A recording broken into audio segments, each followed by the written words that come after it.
Hi, I'm Nick with Cascade Fence and Deck. We just walked through your property and your project is one that can go through a permit process. Before we send you the bid, I want to walk you through how that actually works, because permits are one of the most misunderstood parts of any project. And I'd rather you hear it from us now than be surprised when the bid lands.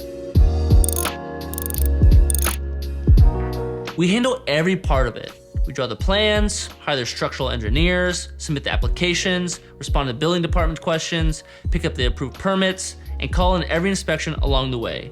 You don't drive anywhere, you don't fill out forms, you don't talk to the county.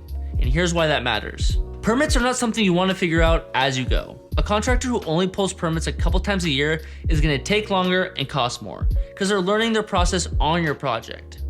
Every jurisdiction has its own forms, its own software, its own quirks, and getting it wrong sends you back to the end of the line. Again, we've been doing this since 1997.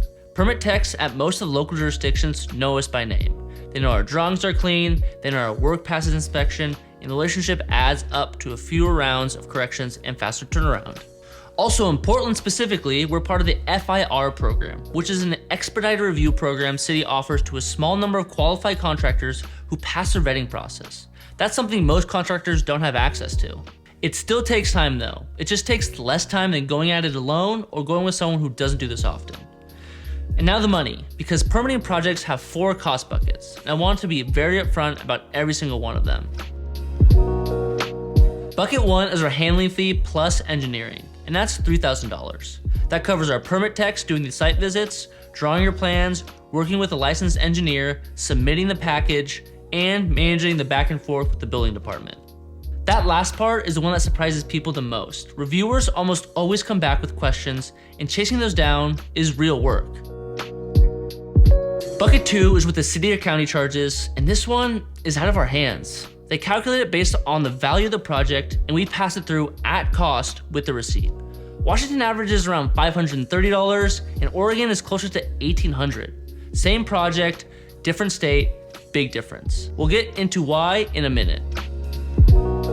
Bucket 3 only applies sometimes. Like if your property has a slope steeper than 19 degrees, the building department can flag your project for a geotechnical survey. That's a soil engineer doing a study and writing a report. It runs about $1,500 and adds 2 to 4 weeks. We'll know early if this is likely and we'll tell you before you commit.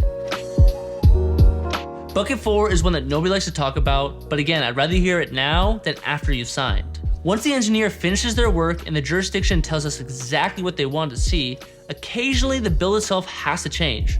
For example, on a very extreme version, but real case, our customer had a house on an unusual steep slope. The geotech engineer required 40-foot steel pilings driven all the way down to the bedrock.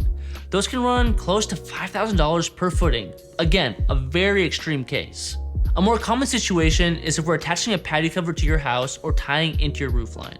The building department will sometimes ask us to open up the wall so we can prove that support is running all the way down to the foundation. That's labor and materials we couldn't have priced before they asked for it. Here's the thing to understand. The jurisdiction is partially on the hook if they under-engineer something. So they're always going to err on the side of overkill, which usually means more cost, not less. When something like this comes up, we update your estimate so you can see exactly what changed and why. Most of the time, our due diligence on the front end means this number doesn't really move at all. That's always our goal, but I want you to know it's possible so it's not a surprise on bid day 2. Permits take time. For contract signing to approved permit in hand, you're looking at 2 to 4 months on most projects. Here's where the time goes. We set up your project, our project manager does a site visit for the drawings, our permit tech does a site visit, and we submit. Then the building department takes 10 to 16 weeks to review.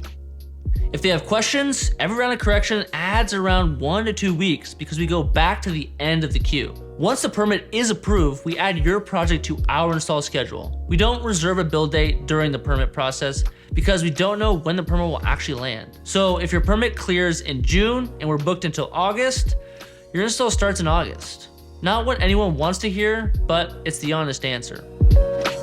All right, last thing, and this is the part that confuses people the most. Every city and every county does things differently.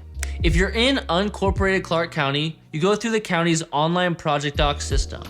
But if you're in Vancouver, Camas, Battleground, Washougal, or Ridgefield, you don't deal with the county at all. Each of those cities runs its own permit office with its own timeline and its own fees. Same county, 6 different processes. In Portland, the Bureau of Development Services handles residential permits. They typically run 10 to 21 business days for plan review.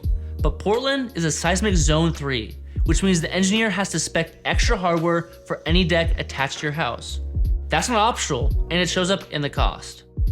If your property happens to fall in an environmental overlay or historic district, that's another 4 to 6 weeks on top. The reason we're telling you this is if your neighbors got a permit faster or cheaper last year, there's almost always a real reason, and it usually has nothing to do with us. So that's the permit process from end to end. The bid we send you is gonna break this all out so you can see exactly where every dollar goes. If you have questions while you're reviewing, give us a call, shoot us an email, we'll walk you through any of it again. Thank you for watching, and keep an eye out for that bid in the next few days.